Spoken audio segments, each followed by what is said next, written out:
vais aborder une question qu'on n'a pas abordée, parce que je sais que ça a été en débat, c'est les primaires et ce qui s'est passé pendant la présidentielle.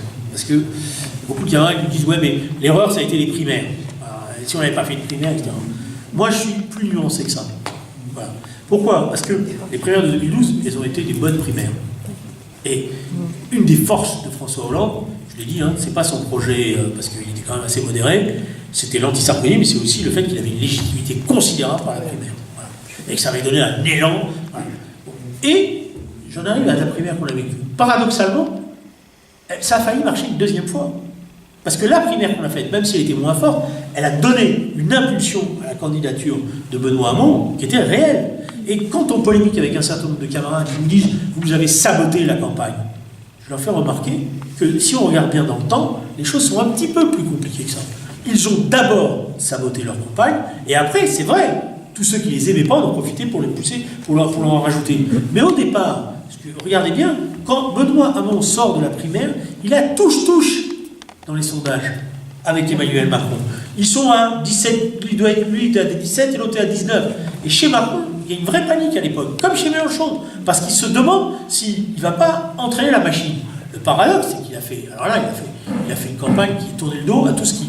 Voilà, d'abord, il n'a pas défendu ses propres idées, qu'il faut d'ailleurs pour nous retravailler dessus, qui étaient plutôt positives dans sa primaire, il faut être honnête de le dire. Voilà, la question du salaire universel, c'est une vraie question, j'ai dit sur le pouvoir d'achat, c'est une manière de le poser autrement, parce que je pense qu'il y a des gens qui ont dit, bon, donc ça veut dire, c'est universel, ça veut dire qu'on va donner de l'argent, mais il y a quand même, ce revenu universel, c'est quand même quelque chose qu'on doit travailler, parce que c'est une vraie conquête à venir du point de vue de l'avenir. La manière dont il pose la question du rapport au travail, des choses nouvelles, voilà, etc. Je vais en parler du sujet, mais il faut changer de nom. Oui, je suis d'accord, c'est ça que je dis.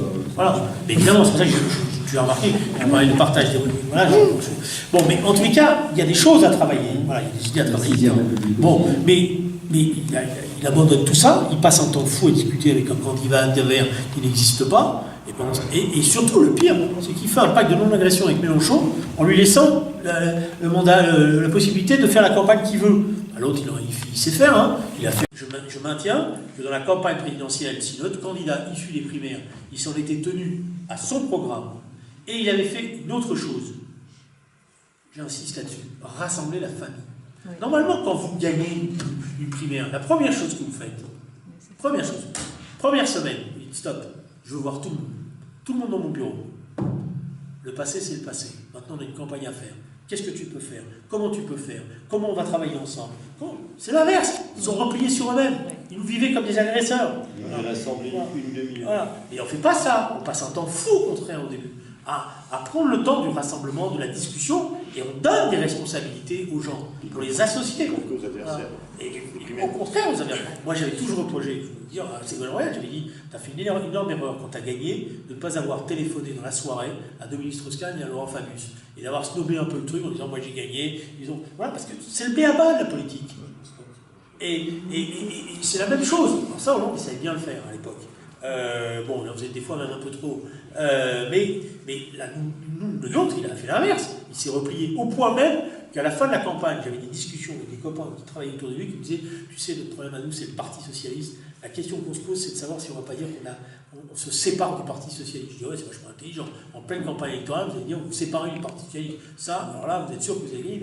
Mais ils en étaient là. Ils allaient survaloriser la société civile avec des gens qui sont certainement très intelligents, etc., au détriment de la force militante. Alors la force militante, elle est là, et dans une campagne électorale, quand il n'y a plus la force militante, voilà. Et au niveau historique, sur la déconfiture, on pourrait appeler ça comme ça.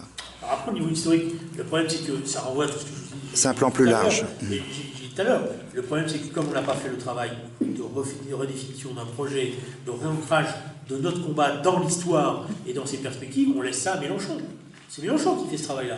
Que Mélenchon, regardez bien, c'est un homme de concept, hein. C'est pas un homme de programme de gouvernement, c'est un homme de concept. Et il vend des concepts. Et évidemment, ces concepts sont plutôt exaltants dans une campagne présidentielle. Et sur le fond, on parlait tout à l'heure du revenu universel. Il y a 15 ans, cette question aurait sans doute fait bouger à l'intérieur du Parti Socialiste. On aurait eu des débats, on aurait eu des contributions, on aurait amendé sans doute, changé le titre peut-être, on aurait amendé ce projet-là. Et il serait sorti comme étant un programme socialiste. Et la primaire a été l'occasion, ensuite la campagne électorale, d'un débat entre socialistes. Et donc le débat, il s'est traduit par on est opposé, on est contre, on est pour, c'est pas assez, c'est trop, etc. Parce qu'on n'a pas eu ce débat, cette discussion avant, pour en sortir quelque chose qui soit acceptable par le plus grand nombre. Et on peut multiplier les questions ou les exemples sur la taxe sur les robots. Ces questions-là auraient dû être à l'ordre du jour de contribution à l'intérieur du parti, et on en aurait sorti quelque chose qui soit, si ce n'est un programme, du moins une base qui serve de programme, et tout le monde aurait pu le défendre. Moi j'ai vu, en plus, comme on a voulu faire des primaires très médiatiques, on s'est retrouvé sur les plateaux de télé en train de s'engueuler parce qu'on n'avait pas le plus petit dénominateur commun, même ça. Hein, je ne parle pas du plus grand, je parle du plus petit. Donc ça, c'est le projet. Si on avait eu un projet, voilà. Voilà. Bon, on aurait eu un socle commun. Ça veut dire quoi? Ça permet de nous dire qu'il faudra réfléchir à la question des primaires et pas, là aussi, tout d'un coup, de jeter le truc en disant les primaires. Bon, il y a une chose qui est certaine, c'est qu'en 2012, il y avait une moralité dans ces primaires. C'est-à-dire que les gens qui venaient voter à la primaire, ils signaient la charte. Et la charte, elle disait, vous êtes de gauche. Donc, il n'y a que des gens de gauche. Or, ça s'est passé, ça commence avec la droite, mais ça a eu aussi avec nous, il n'y avait plus de moralité dans la primaire. C'est que tout le monde votait n'importe comment.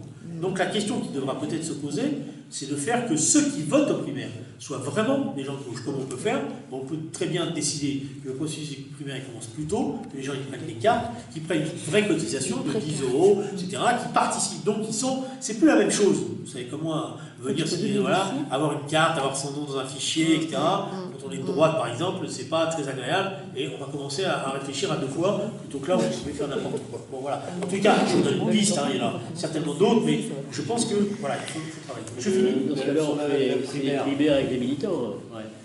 Non, plus que les militants. Non, mais parce que si on prend une carte, c'est qu'on est déjà convaincu, on est militants, et alors que les primaires étaient ouvertes à tout le monde.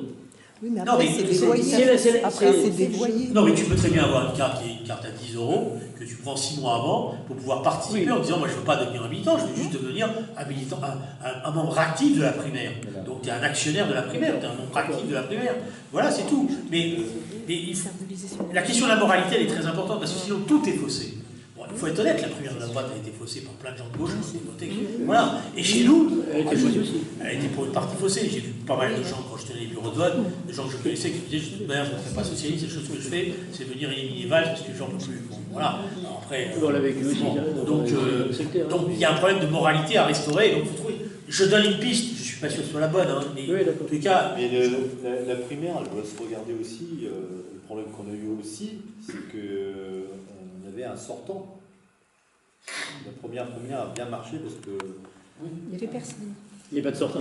Mais moi j'ai un petit truc à vous dire. Il fallait choisir, tandis que là, quand tu as un sortant, la primaire, elle est beaucoup moins pertinente parce que. Non, mais il y a la légitimité du sortant et du président. Ouais. Il y en a qui ont voulu aussi le primaire pour dégager le sortant. Oui, mais Bah, voilà. le problème c'est que. On ne peut pas se le cacher non plus. Oui, mais on peut penser que le sortant. Moi j'ai. Voilà, franchement, c'est. Est-ce qu'il faut une primaire quand il y a un sortant? Bah oui, il en faut une pour moi. Parce que qu'est-ce qui lui donne le mandat? C'est les gens qui sont d'accord ou pas d'accord avec lui. Donc il faut. Moi je lui ai dit à François Hollande, si tu n'es pas capable de gagner la primaire, excuse-moi, je ne veux pas que tu vas gagner la présidentielle. Si tu n'es pas capable de convaincre déjà les tiens ou les proches, alors comment tu veux gagner la présidentielle? Et d'ailleurs c'est comme ça qui, à la fin, m'a dit oui, tu as raison. Voilà. Le problème c'est qu'il n'y a pas été. Moi je regrette qu'il n'y ait pas été. Le problème, c'est Moi qu'il je n'y a lui pas ai été. dit, je pense que tu aurais dû y aller, parce que tu avais à t'expliquer avec les gens. Oui, et puis là, on Et c'est a pas vu évident des trucs. qu'en t'expliquant avec les gens, tu allais faire. Je vous jure, moi j'avais travaillé sur la campagne, parce qu'entre nous, je savais, je lui ai dit, tu vas avoir un travail difficile au début. Mais c'est pour ça que je voulais qu'il fasse, dans un premier temps, ces fameuses réunions d'appartements. On avait prévu 40. J'ai fait des cafés de campagne. Des réunions d'appartements, on filmait, on mettait sur Internet.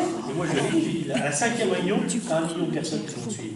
Et comme tu es bon, parce que tu as quand même un talent, etc., il y a des tas de gens qui vont dire, oh ouais, mais moi j'ai écouté François Hollande, c'est pas aussi simple que certains l'avaient dit.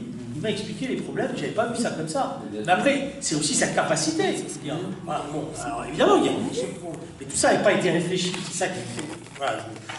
Mais si on dit, donc le mec il est sortant, donc il n'a pas de primaire, alors on nous dit d'un côté que, je suis un peu polémique, il faut des nouvelles formes de démocratie militante, mais alors t'es président, donc t'es jupitérien, donc t'as tous les droits.